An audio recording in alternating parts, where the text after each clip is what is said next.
Mu ntara ya Ruyigi abanyagihugu baho baganiriye na RPA bamenyesha yuko naho umushikiranganji w'uburimyi n'ubworozi aheruka kumenyesha ko umwimbu w'ibigori uzotangura kugurishwa kw'igenekerezo rya 2026 Ndamukiza uno mwaka gushika uno musi atakiraba.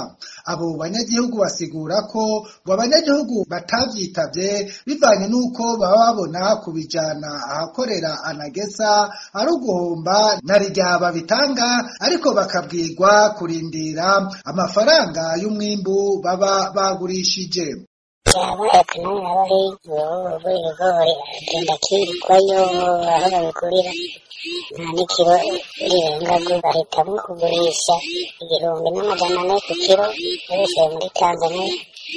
Ahandi RPA yashoboye kumenya kubijanye n'isekeza ryo kugura umwimbu ni mu makomine amwe yo mu ntara za Bujumbura, Makamba hamwe na Karuzi. Aho naho abo twaganiriye bavuga ko batabona abakozi ba Anagesa aho bari basanzwe babigurishirizako. Uyu ni umwe muri abo wo mu ntara ya Karuzi akavuga ko naho biriko biragurwa ahubwo n'abadandaza.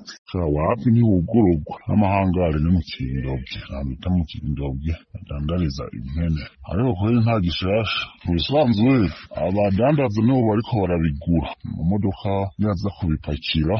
Uruganda rwa RPA rwarondeye kuri telefone umushikiranganji w'uburimyi n'ubworozi Dodiko Prosperi kugira agire icyo ashikirije ariko tukaba twamukenye. Mu gihe rero hari ivyo bice bivugwa ko isekeza rya Anagesa ritaratangura, umushikiranganji w'uburimyi n'ubworozi akaba yari yavuze ku musi wa gatatu uheze imbere y'abashingamateka ko igurishwa ry'ibigori vyari bitegekanijwe ko ritangura kw'igenekerezo rya 16 Ruheshi ryatevye gutangura biturutse ku kuntu abakozi ba Anagesa bari baretse gukora basaba kudugirizwa agahembo. Acagira ko yemera ko kw'igenekerezo rya 26 Ruheshi ko iryo sekeza ritangura.